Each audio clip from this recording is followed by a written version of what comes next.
Mister shadow, நான் wanna have a drink? தெரியுமா, இந்த ஒயின் உனக்காகவே வாங்கினேன். ஸ்பெஷலா பிரான்ஸ்ல இருந்து உனக்காக வரவழைச்சது.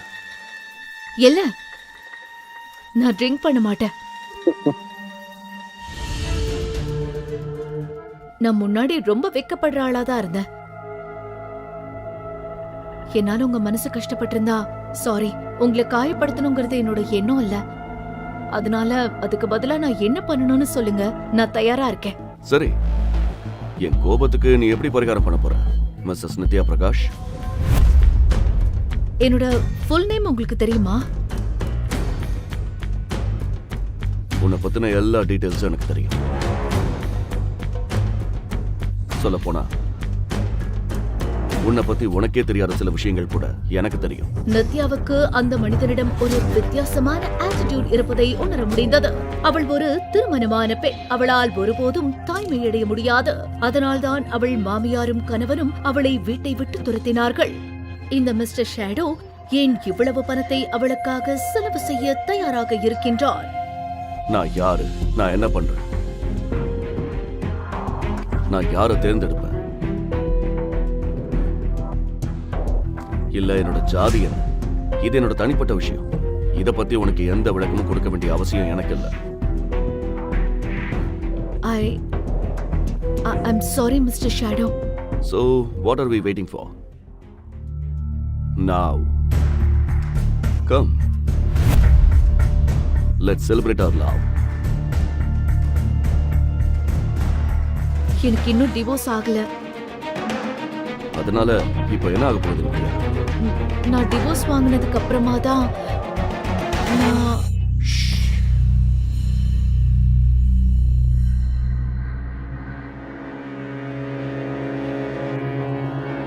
நீ இன்னும் அந்த துரோகிக்கு உண்மையான பொண்டாட்டியா இருக்கணும்னு நினைக்கிறியா?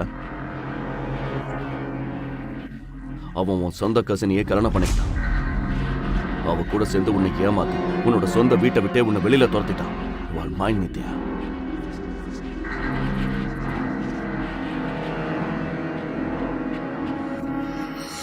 மிஸ்டர் ஷேடோவின் அந்த ஈர்ப்பை அவளால் முழுமையாக உணர முடிந்தது. அவரது மூச்சுக்காற்று வேகமாவதை நித்யா கவனித்தாள். அட்லீஸ்ட் இதையாவது சொல்லுங்க, நீங்க யாரு? சரியான நேரம் வரும்போது எல்லாத்தையும் நானே சொல்றேன். நீங்க யாருன்னே எனக்கு தெரியாது.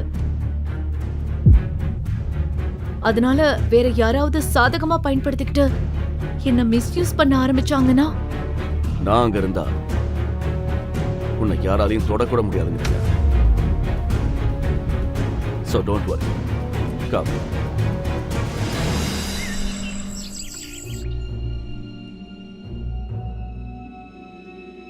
மீண்டும் ஒரு தீவிரமான காதல் இரவுக்கு பிறகு அடுத்த நாள் காலை நித்யா கண் விழித்து பார்த்தபோது மிஸ்டர் ஷேடோ அந்த அறையில் இல்லை.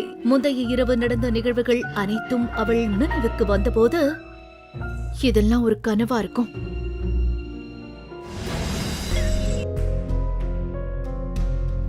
ஜெனி உள்ளே வந்து, ஏன்பா 2026ல போய் யாராவது டெக்ஸ்ட் மெசேஜ் பண்ணுவாங்களா?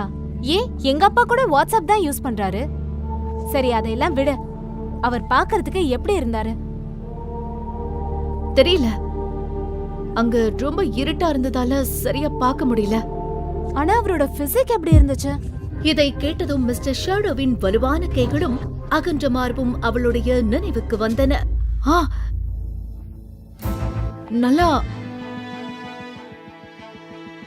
அகலமான மார்பு. அவரை பத்தி நினைக்கும் போதே உன் கண்ணு எல்லாம் ஏன் இப்படி சிவக்குது? அப்படிலாம் ஒண்ணும் இல்லையே. சரி, ஆனா அவரு பெரிய கோடீஸ்வரரா இருப்பாரு போல. உனக்கு 10 லட்சம் ரூபாய அப்படியே தூக்கி கொடுத்திருக்காருனா கண்டிப்பா அவருக்கு உன்னை பிடிச்சிருக்குன்னு தான் நான் சொல்லுவேன். ஆனா எனக்கு கல்யாணம் ஆயிடுச்சு. ஆமா, உன் புருஷன் பிரகாஷ் மட்டும் உன்கிட்ட கேட்டுட்டு அக்ஷயா கூட தொடர்பு வச்சிருக்கான். இப்போ மிஸ்டர் ஷேடோ கூட இருக்கணுமா வேணாமாங்கிறது உன்னோட முடிவு. ஆனா என்ன கேட்டா நீ முதல்ல அந்த ருத்ரா கிட்ட இருந்து டிவோர்ஸ் வாங்கிடணும். அப்பதான் அவனோட அந்த அழுகி போன மூஞ்ச நீ பார்க்காம இருக்கலாம். ஜெனி கூறுவது சரிதான் என்று நித்யாவுக்கு தோன்றியது. தான் செய்ய வேண்டிய கடமைகள் அனைத்தையும் நித்யா முடித்து விட்டாள். எனவே எவ்வளவு சீக்கிரம் முடியுமோ அவ்வளவு விரைவில் பிரகாஷை விட்டு பிரிந்துவிட வேண்டும் என்று முடிவு செய்தாள். இல்ல ஜெனி, அது எப்படி நடக்கும்? ஏன் நடக்காது? ஒருத்தர் முகம் தெரியாத ஒரு பொண்ணுக்காக லட்சக்கணக்கில் பணத்தை கொடுப்பாருன்னு என்னால நம்பவே முடியல.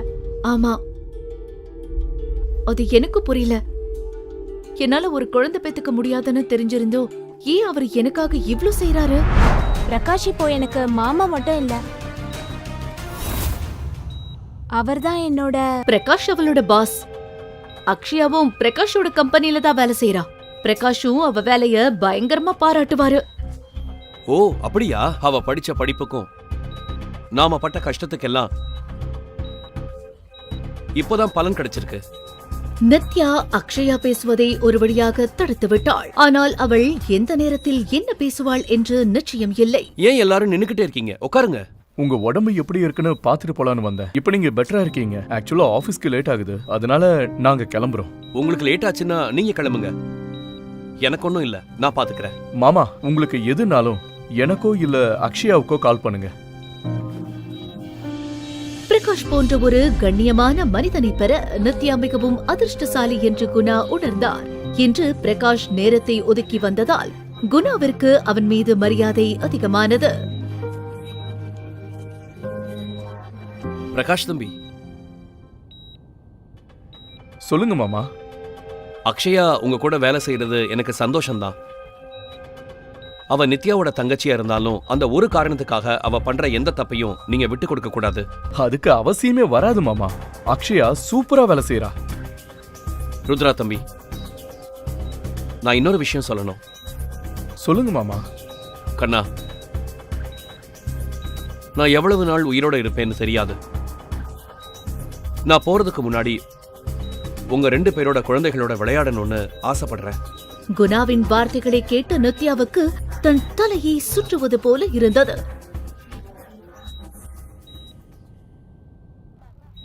அப்பா, உங்களுக்கு தெரியாதுல, இந்த நித்யாவால. ஐயோ, மறந்துட்டேன். நர்ஸ் மாமாவுக்கு மருந்து சீட்டு கொடுத்தாங்க. அக்ஷயா, இத கொஞ்சம் பார்மசியில போய் வாங்கிட்டு வந்துடுறியா? நான் கொஞ்சம் பிரகாஷ் கிட்ட தனியா பேசணும். அக்கா, அப்படி என்ன ரகசியம் உங்க 2 பேருக்குள்ள? இங்க எல்லாரும் நம்ம ஆளுங்க தானே, எங்க கிட்ட மறைக்கிறதுக்கு என்ன இருக்கு? என்ன பிரகாஷ், நீ ஃபாரின்ல படிச்சுட்டு வெஸ்டர்ன் கல்ச்சரை பழகிட்ட போல.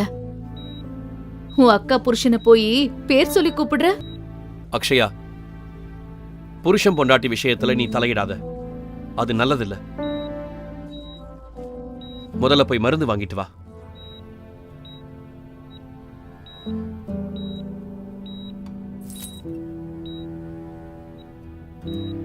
கொஞ்சம் வெளியில வாங்க, உங்ககிட்ட தனியா பேசணும். மாமா, இப்ப வந்துடுறேன். மாமாவுக்கு இப்பதான் ஆபரேஷன் முடிஞ்சிருக்கு.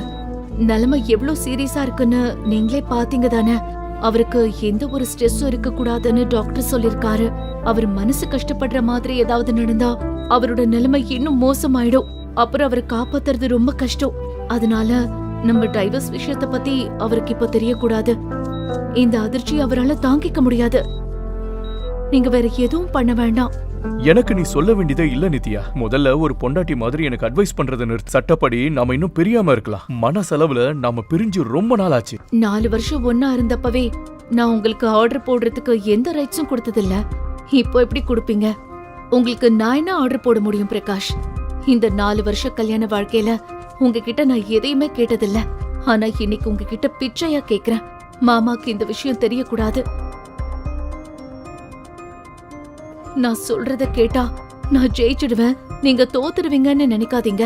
இது ஜெயிக்கிறதுக்கும் தோக்கறதுக்கும் ஆன போட்டி இல்ல பிரகாஷ். இது ஒருத்தரோட உயிர் சம்பந்தப்பட்ட விஷயம். அவர் எனக்கு மாமா மட்டும் இல்ல, அக்ஷயாவோட அப்பாவும் தான். எனக்காக இல்லனாலும் அட்லீஸ்ட் அக்ஷயாக்காகவாது இத செய்யுங்க.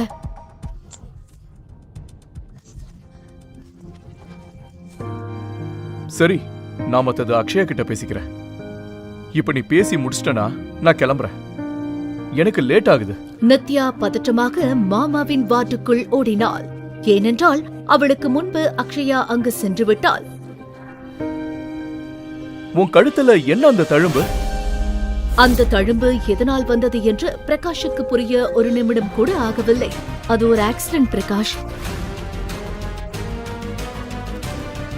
அதுக்கு நான் உங்களுக்கு எந்த விளக்கமும் சொல்லணும்னு அவசியம் இல்ல. மாமாக்கு உடம்பு சரியாகட்டும், அப்புறம் நம்ம டைவர்ஸ் ப்ரொசீஜரை முடிச்சுக்கலாம். அதுக்கப்புறம் நீங்க என் முகத்தை கூட பார்க்க தேவையில்ல. இப்போ என் மேல அதிகாரம் பண்ண உங்களுக்கு எந்த உரிமையும் இல்ல பிரகாஷ். இத நீ மறந்துட்டேன்னு நினைக்கிறேன். டிவோர்ஸ் வாங்குற வரைக்கும் நான் உன் புருஷன் தான். அவன் யாருன்னு சொல்லு, இல்லனா உன்னை கொன்னுடுவேன். புருஷனா? நீங்க எனக்கு புருஷனே இல்ல. இன்ஃபேக்ட் நீங்க எனக்கு புருஷனா இருந்ததில்ல.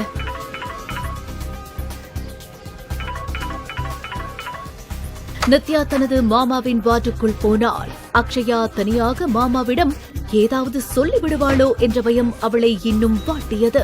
மாமா, அக்ஷயா இன்னும் மருந்து வாங்கிட்டு வரலையா? இல்லம்மா, என்னாச்சு? பிரகாஷ் திரும்ப வரலையாமா? பிரகாஷ்க்கு ஏதோ ஒரு கால் வந்துச்சு, அதான் அவசரமா கிளம்பிட்டாரு. உங்களை பாக்குறேன்னு சொல்லிட்டு போனாரு. நிஜமாவே நித்யா, நீ ரொம்ப கொடுத்து வச்சவ. உனக்கு இவ்வளவு புரிஞ்சுக்கிற ஒரு புருஷன் கிடைச்சிருக்காரு. நான் போய் மருந்து வாங்கிட்டு வரேன்.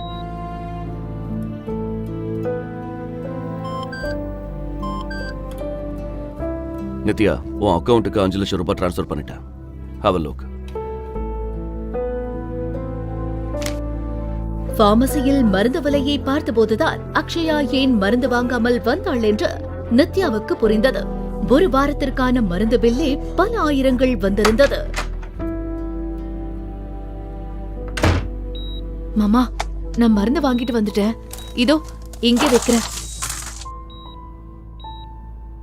இப்ப எனக்கு கொஞ்சம் அவசர வேலை இருக்கு, நான் கிளம்புறேன். நாளைக்கு காலையில சீக்கிரமா வந்துடுறேன். நித்யா நேராக ஹோட்டல் ஓஷன் ஸ்டாருக்குள் நுழைந்தாள். சரியாக மணி 9 நெருங்க இன்னும் 10 நிமிடங்கள் தான் இருந்தது. அந்த மிஸ்டர் ஷேடோ யார் என்பதை அறிய நித்யாவுக்கு அளவற்ற ஆர்வம் ஒருபுறம் இருந்தாலும் உள்ளுக்குள் ஒருவித இனம் புரியாத நடுக்கமும் அச்சமும் அவளை வாட்டியது. அறையின் 607 வாசலில் வந்து நின்ற நித்யா ஒரு நிமிடம் அப்படியே உறைந்து போனாள். மெதுவாக ஒரு நீண்ட மூச்சை இழுத்துவிட்டு தன்னை தேற்றிக்கொண்டு கதவை திறக்க கையை நீட்டினாள். அவள் கை லேசாக நடுங்கியது. நித்யா மெதுவாக கதவை திறந்து கொண்டு உள்ளே சென்றாள். ஹலோ நித்யா. அந்த அறையின் மங்கலான வெளிச்சத்தில் ஜன்னல் ஓரமாக ஒரு ஆணின் உருவம் அமர்ந்திருப்பதை நித்யா கண்டாள். நித்யாவால் அந்த மிஸ்டர் ஷேடோ யார் என்பதை கண்டறிய முடியுமா?